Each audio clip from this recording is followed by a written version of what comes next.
नमस्कार, मैं Rakesh Sharma your mind opener news से। आज मैं हूं रोहिणी कोर्ट कॉम्प्लेक्स में। जैसा कि आप लोगों को पता है कि रोहिणी बार एसोसिएशन के इलेक्शंस जो हैं वो 26 मार्च के लिए डिसाइड हो गए हैं। बहुत दिन से इंतज़ार थी।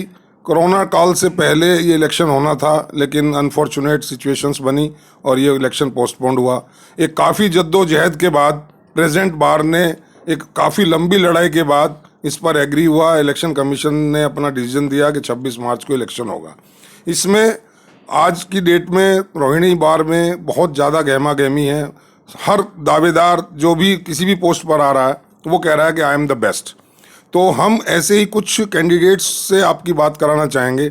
और आज मैं बात कराऊंगा आपकी प्रेसिडेंट पद पे जो इलेक्शन लड़ रहे हैं श्री राजीव तेलान जी।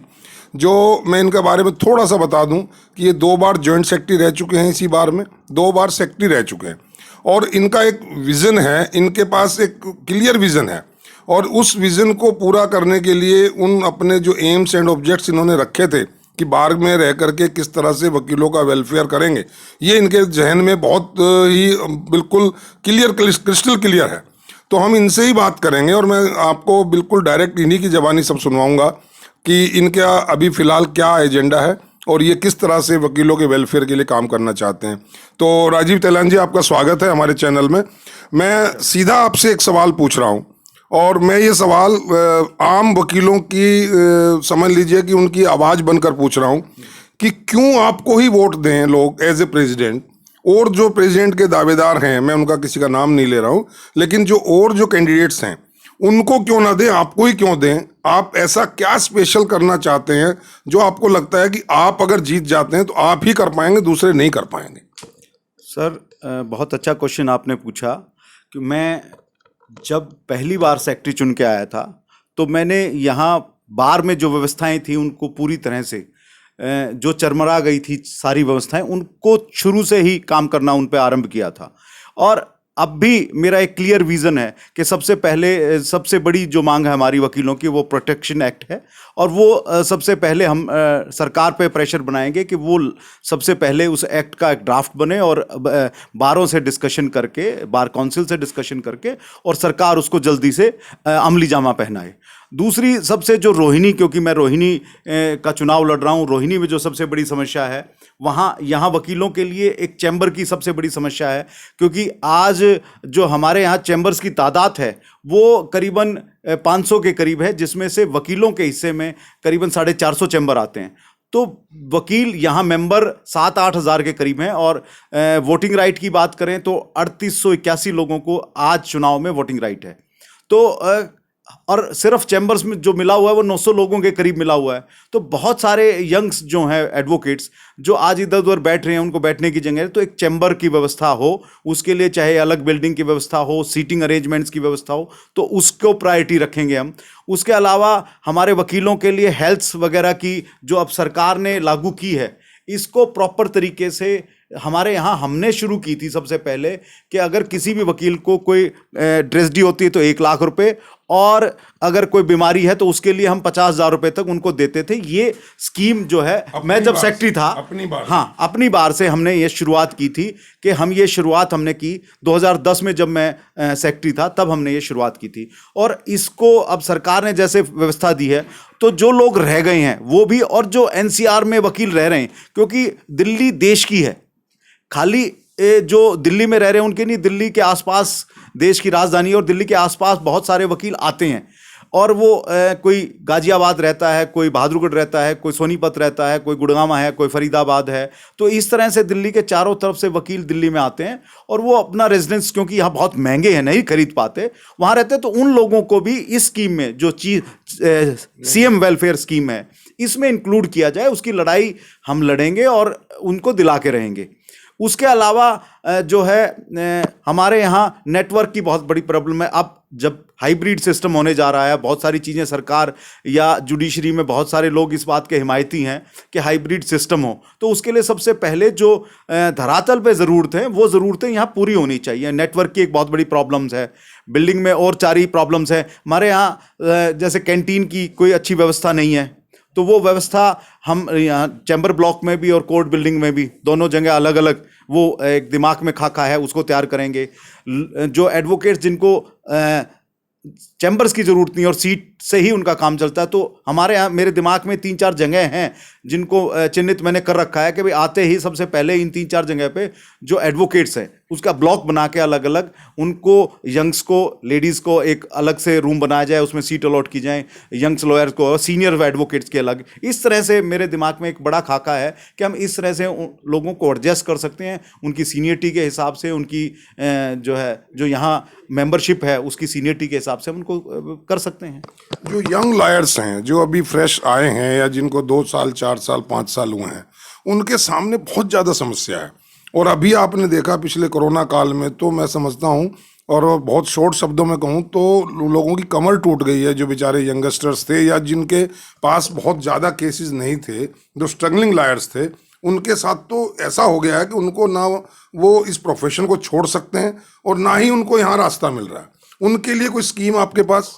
सर मैं बिल्कुल आपकी बात से सहमत हूं, क्योंकि मैंने ये महसूस किया इस कोविड की पोजीशन में जितना सफ़र जो हमारा सबसे यंग लॉयर ने किया वो किसी ने नहीं किया।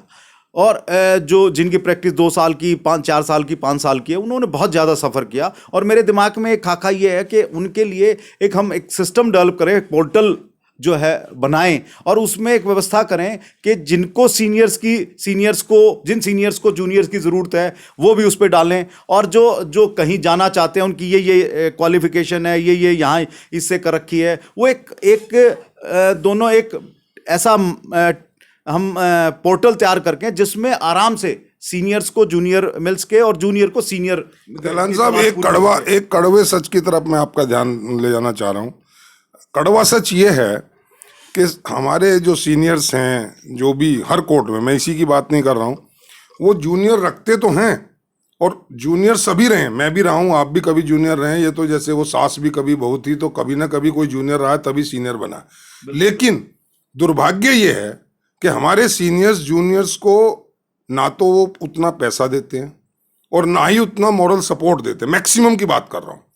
तो क्या कोई ऐसी स्कीम या कोई ऐसी अपील आप बीइंग ए प्रेसिडेंट या बीइंग ए प्रेसिडेंशियल कैंडिडेट आप अपने सीनियर से करना चाहेंगे कि एटलीस्ट जो आदमी डबल ग्रेजुएट है, बीए करने के बाद, बीए LLB करने के बाद यहाँ आया है और उसको मैं समझता हूँ मजदूर से भी कम पैसा मिल रहा है, तो उसके लिए कुछ कोई अपील या कोई आपके पास कोई प्लान है?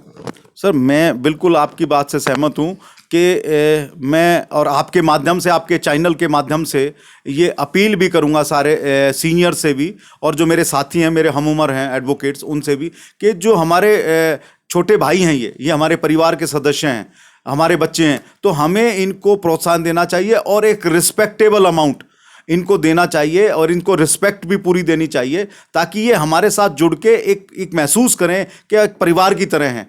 और ये सच्चाई है, परिवार ही है हमारा, और कुछ लोग उसको नहीं समझते। पर मैं ये अपील करूंगा उन सब भाइयों से कि इस परिस्थिति में आज अब दोबारा हम सारे खड़े हो रहे हैं, दोबारा रास्ते पे, ट्रैक पे गाड़ी आ रही है, तो जो मेरे सीनियर भाई हैं मैं उनसे अपील करूंगा कि जितने जूनियर्स हैं उन सबको जोड़ें और उनको वापस उनका सहयोग करें, उनकी मदद करें, ताकि वो सब अपनापन महसूस करें और इस प्रोफेशन में आगे बढ़ सके।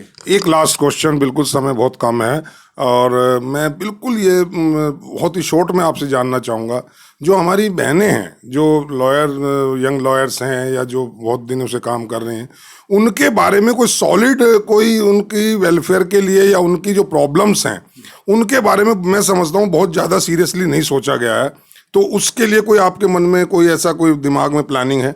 सर मैं आपको बता दूं, मैं जब सेक्रेटरी बना तो यहाँ लेडीज़ बार रूम बड़ा छोटा था, उनको दे दिया गया था चैम्बर ब्लॉक में। मैंने बार ऑफिस था पुराना, वो पूरा लेडीज़ बार रूम बनवाया बड़ा, उनके लिए अलग, बच्चों के लिए करच की व्यवस्था यहाँ हुई है। तो इसी तरह और भी जो समस्याएं थी लेडीज़, क्योंकि उनके साथ और पर्सनल समस्याएं बड़ी होती हैं, क्योंकि फैमिली को भी देखना है, सारी चीज़ें देखनी, तो उनके लिए एक अलग व्यवस्था हमने की है। और आपकी बिल्कुल ठीक बात है, उसमें भी हम आगे प्रयास कर रहे हैं कि कोई ऐसा मैकेनिज्म बने जिसमें लेडीज़ को एक जो सीनियर, क्योंकि बहुत कम लेडीज़ प्रैक्टिस में आती हैं, सीनियर्स बहुत कम मिलेंगी, अब बहुत ज़्यादा आने लगे हैं बच्चे। तो इस तरह से उनको कहीं ना कहीं टीम अलग बनवा के जोड़ के उन सबको भी प्रोत्साहित करना और उनका सहयोग करना, बिल्कुल इस कदम की तरफ भी हम आगे बढ़ेंगे और इसमें आप सबका सहयोग मुझे चाहिएगा। तो मैं ये भी उम्मीद करता हूं अपने सारे मेंबर से, आप सबसे, आपके चैनल के माध्यम से मैं सबसे अपील करता हूं कि इस मुहिम में, चाहे वो लेडीज़ की बात हो चाहे यंग लॉयर्स की हो, वो हम सब मिलकर सहयोग करके उन सबको अपना सहयोग दें और अपना विश्वास दें। तो सुना आपने, ये थे राजीव तेलान जो प्रेसिडेंट पद के उम्मीदवार हैं और इनके मन में बिल्कुल क्लियर विजन है यंगस्टर्स को लेकर के, हमारी जो बहनें हैं एडवोकेट उनको लेकर के, और ओवरऑल वकीलों के वेलफेयर के लेकर के इनके मन में बिल्कुल क्लियर विजन है इनके पास। इनको बिल्कुल अपने काम में ये पहले भी लगे हुए हैं, आज भी लगे हुए हैं, और उम्मीद करते हैं अगर ये जीतते हैं, मैं इनको मुबारकबाद देता हूं और अभी से शुभकामनाएं देता हूं कि आप आएँ और आप जैसे लोग, जो डायनेमिक लोग हैं, वो इस बार में आएंगे तो शायद वकीलों का वेलफेयर कुछ हो सके और वकीलों की आवाज़ ऊपर तक जा सके। धन्यवाद। जय हिंद, जय भारत।